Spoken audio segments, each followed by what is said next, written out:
Welcome to the Mindfulness Meditation Podcast. I'm your host, Dawn Eshelman. Every Wednesday at the Rubin Museum of Art in Chelsea, we present a meditation session led by a prominent meditation teacher from the New York area. This podcast is a recording of our weekly practice. If you would like to join us in person, please visit our website at rubinmuseum.org/meditation. We are proud to be partnering with Sharon Salzberg and the teachers from the Interdependence Project. In the description for each episode, you will find information about the theme for that week's session, including an image of a related artwork chosen from the Rubin Museum's permanent collection. And now, please enjoy your practice.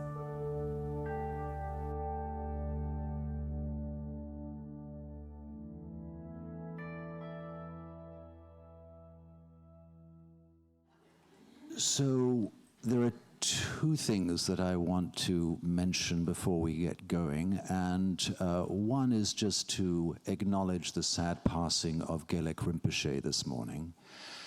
Gelek Rinpoche was instrumental in really supporting the vision to create the Rubin Museum here. He was the presiding Lama at the opening of the museum on the 2nd of October 2004, and he was last here on stage a few years ago with the artist Francesco Clemente talking about the student-teacher relationship, and I think we'll want to post that online so that you can all receive his wisdom as his final gesture towards us. So today we're going to be talking about perception, which is actually what we're talking about for the next few months, because we have an ongoing series called Brainwave in which we place neuroscientists, mind scientists on stage with people from other walks of life. And you might particularly want to put March the 12th down in your books, because Kentrol Tukman Rinpoche will be here from Bhutan together with the Harvard scientist Gaël Debord, talking about the transformational aspect of meditation and whether it can actually change the world. I know it changes your world because that's why you're here, but can it have reach beyond that? That is what we're going to be discussing on March the 12th. So perception. How we receive reality through the limitations of our senses. That's one idea. And our senses are utilized in visualizing what is possible. And for that, we have art. And much of that art is found on the galleries above us. And in particular, today we're going to study Vajragini. Vajragini is a very special deity. She's pictured here as a nubile 16-year-old, athletic, powerful being in a sort of warrior pose, trampling the obstructions to enlightenment underfoot. And in her left hand, she would hold a cup forged out of a human skull, out of which she'd be drinking blood. This is a very fierce image. And the reason it's fierce is because she is the deity you go to when you want to enter tantric practice and you have rather unruly desires. And she is the one who will translate or help you translate those unruly desires into this fierce vigilance, which is something I think we probably all need to summon in this day and time. So she is also thought of as the Dakini of Buddhist essence. So she's our go-to gal today, and a really important figure in the pantheon of Tibetan Buddhist practice. So we'll be meditating on the aspects of her today with the help of Kate Johnson. And let me tell you a little about Kate. I'm sure you're familiar with her if you've come to any of these sessions before. But Kate teaches mindful yoga at New York City schools and Buddhist meditation at IDP. She holds a BFA in dance, which she acquired from the Alvin Ailey School at Fordham University, and a master's in performance studies from NYU. She's trained at Spirit Rock Meditation Center, the IDP, Laughing Lotus Yoga, and the Presencing Institute. And she is currently writing a very timely book. It's about Waking Up to Power and Oppression as a Spiritual Practice. And it is due out this fall, 2017. So welcome to Mindfulness Meditation here at the Rubin Museum of Art, presented with Sharon Salzberg, the New York Insight Meditation Center and the Interdependence Project. And to guide us this afternoon is Kate Johnson. Thank you, Kate, for being here.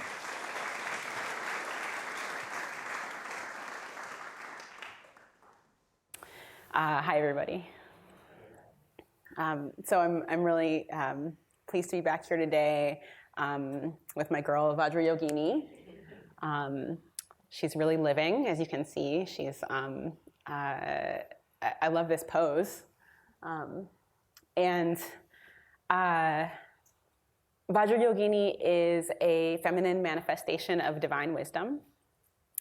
She's also considered the queen of all the Dakinis, who are these divine beings that are sky dancers. And so you see her here pictured dancing, that they have this capacity to dance with between our relative mundane, just everyday ordinary reality and the absolute reality, kind of ultimate consciousness, emptiness and formlessness that is said to be concurrent with what we can see and perceive. And I wanted to talk a little bit about what the figure of the Dakini invites us into in terms of our perception of everyday reality. So what the teachings say is that for our ordinary perception, and in some ways, it's absolutely true that there is, from the perspective of ethics, good and bad, there's right and wrong, and the mind has this tendency to delineate and group people, right, to friends and enemies, and even to group experiences. Like this is a pleasant, wholesome experience. This is unpleasant, and it's bad. What the tantric path offers us a window into is a shift in perspective, where it's possible that any experience at all, whether it's pleasant or unpleasant, whether it appears to be great or it appears to be a total shitstorm, is actually has within it the possibility, it could be used as a path for awakening. So that kind of whatever the experience is, Vajra Yogini and the tantric path opens up a possibility that within that there's a seed of awakening, and that we can actually mine that experience for spiritual growth, personally and collectively. So that's good news, right? That even in the midst of fear, that even in the midst of anger, certainly within blissful experiences and calm experiences too, but not only those, that there is something within us, something between us that is awake. And if we can start to train our awareness towards that, we can kind of progress on our path to greater freedom. So there's a lot of the teachings around Vajra Yogini that are they're secret. They're offered in a transmissional way from teacher to student. I've done some of these practices, but I'm not authorized to teach them to you today. So we're not going to be doing any secret mantras or any visualizations in that way. Although if that's something that you're interested in, I certainly encourage you to seek out a Vajrayana teacher who can start you on the path. But I think we can still use the principle of Vajra Yogini and the invitation to contemplate, well, what, even in this very seemingly ordinary, mundane moment, sitting on a chair in an auditorium, what's awake right now? And we'll be dropping in this contemplation in the frame of our mindfulness of breath meditation. So it'll go something like this. We'll sit, I'll kind of talk you through how to set up your posture and what to pay attention to. And we'll spend most of the time focusing on the feeling of our breath. So we'll notice it in the chest, we'll notice it at the nostrils or in the belly, just what it feels like to breathe. And this is a wonderful way, I think a critical way even to start to gather and unify our experience and kind of create a powerful, focused attention. So it's meant to be relaxing, it's meant to be grounding, but you'll notice, as I notice every time I sit down, as I think maybe I will for the rest of my life, that after a few breaths or a few minutes, the mind wanders. It goes to something that happened, several breaths ago, or something that might happen several breaths from now. And we notice that, don't worry about it so much, just invite yourself back to this one breath that you're on. So that's the main kind of body of instruction. And then from time to time, I'll invite you to drop in a contemplation, and it's just like, it's not like something to really like think about, like, drop the breath and just, figure this out, but more like dropping a pebble in a pond, or a little bit of dye in a glass of water. And that question will just be, doesn't need to be a surprise. I'll just tell you now. It's what is awake in this moment? So you can just kind of let that question ripple through the mind, and then when it's kind of rippled through a bit, come back to that sense of breathing again. So what we hope that will do is create a mental space where we have the confidence that wakefulness, we're both cultivating it and it's already here. So one more thing before we go into practice, and then we'll, is it about the instructions? What? You said you're not qualified to teach visualization. Yes. So I'm thinking to myself, I'm angry at somebody. Do I try to visualize my anger? That's not asking you to go into Yeah. or if I'm worried about something or fearful of something, that I'm trying to see what I'm fearful of. Well, I'll definitely walk you through the instructions. So the short answer is no. And the question was, in this moment, are we supposed to kind of visualize our anger or our fear? I would say no. I mean, oftentimes with anger and fear, you don't have to go looking so far for them. They just kind of come up, And so, so if they come up, you can deal with them in the moment. But the instructions will be totally guided. So I feel confident that any question you have will be answered now or then after the practice. Just the last thing before we dive into practice, I was doing a period of study with a teacher who teaches around the wisdom mandala of the five wisdom dakinis, and she was giving us some instructions about how to work with this, and one of the other students in the class said something like, what do we do if we meet the dakini in the elemental realm? Because that's opened up as a possibility in these practices, that you might actually come face to face with the dakini with her skull cup of blood and her kadbanga staff. And what do you do when you come face to face with her? And the teacher kind of smiled. She said, well, when you meet the dakini in the elemental realm, you dance. And so just to remember that this is not a static sculpture, that she's in movement, that in our practice we're not training to be sculptures, but that we're learning to dance with our experience. And that's kind of the meta lesson for me in this. So does that sound good? We'll just do a little practice and then talk a little after? Okay. So go ahead and find a seat that feels comfortable to you. If you can put both feet on the ground, great. You can take your hands and place them on your thighs, palm down or palm up, or clasped in your lap if you'd like. And if you feel comfortable to do so, I'd invite you to close your eyes. If that's not comfortable for any reason, you can also open your eyes, but just keep them half open and lower to the space in front of you. So we're giving the message to the eyes that we don't have to look outside for anything, that we're actually starting to train our attention towards our inner experience. And to do that, just starting to feel the soles of the feet where they're resting on the ground.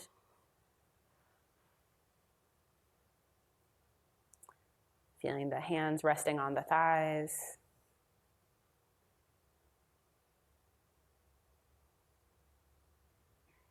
strong back,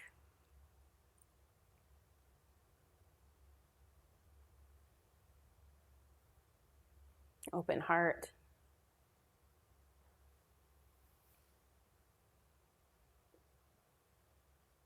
belly relaxed,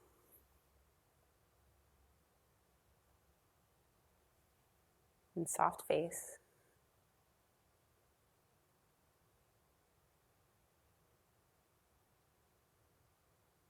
Letting your awareness receive the sensations in your entire body, places of pressure, lightness, heaviness, density, or spaciousness.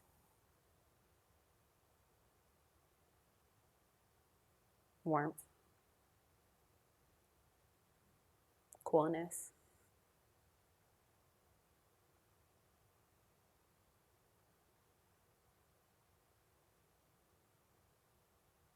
Just dropping in the question, what is awake right now?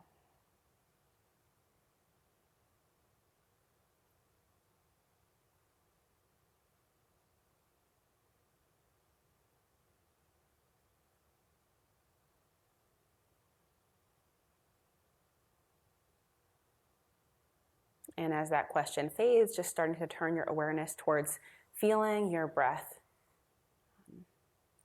And one of those places we mentioned, the nose, or the heart, or at the belly. So we're gathering our attention in one spot in the body. And as you feel yourself breathing in, you can say breathing in.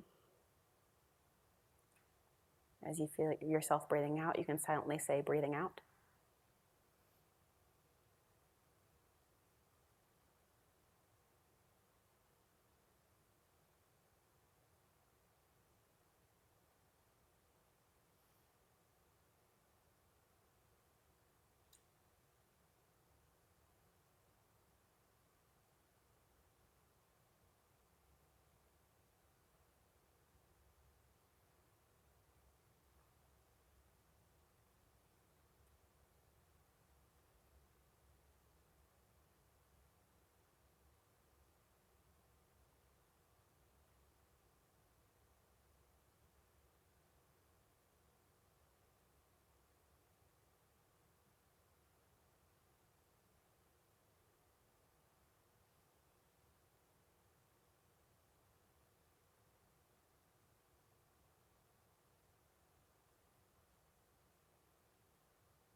What is awake in this moment?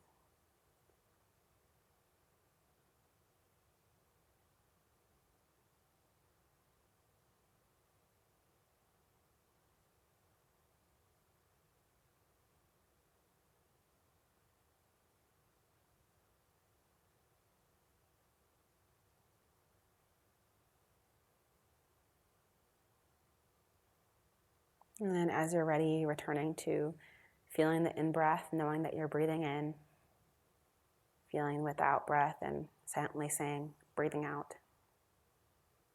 Letting the awareness ride the breath like a series of waves.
What is awake in this moment?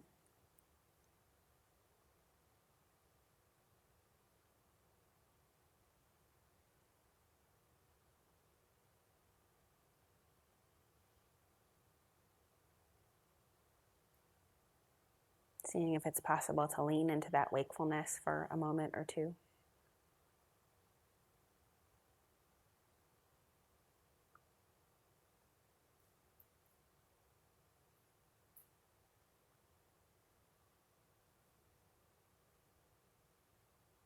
And then once again, resting the awareness and the feeling of breathing.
What is awake right now?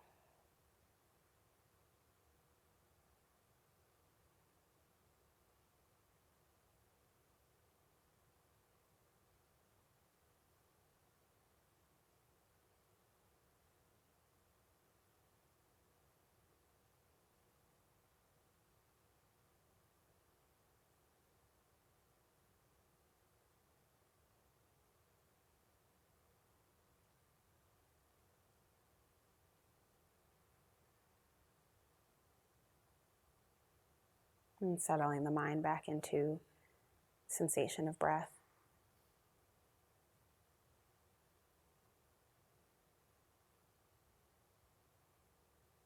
Feeling the breath in and feeling the breath out.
in this very moment, what is awake?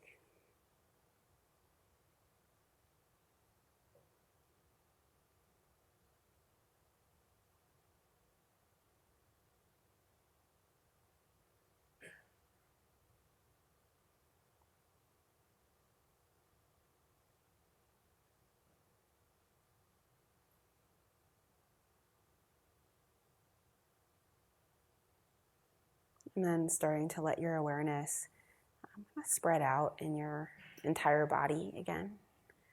Feeling the feet where they're resting. Feeling the hands touching each other, touching the thighs. The strength of the back. Openness of the heart. Relaxed belly, soft face. And just taking a moment to acknowledge your practice today. You could have done anything else with your midday hour, but you came to work with your mind and heart. So allowing yourself to feel good about that choice.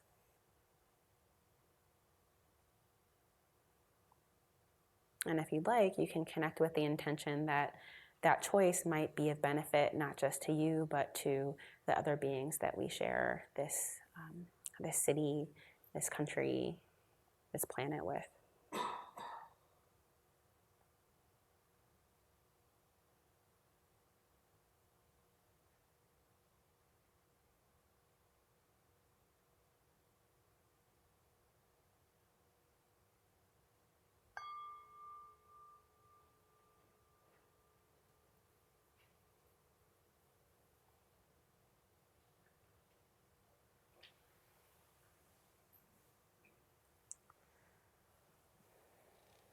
So as you're ready, you can float your eyes open, stretch your body if you'd like. You don't have to stop being mindful. Thank you for your practice today.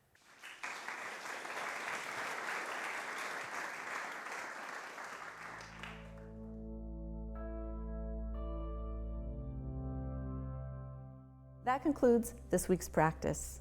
If you'd like to attend in person, please check out our website, rubinmuseum.org/meditation, to learn more. Sessions are free to Rubin Museum members, just one of the many benefits of membership. Thank you for listening. Have a mindful day.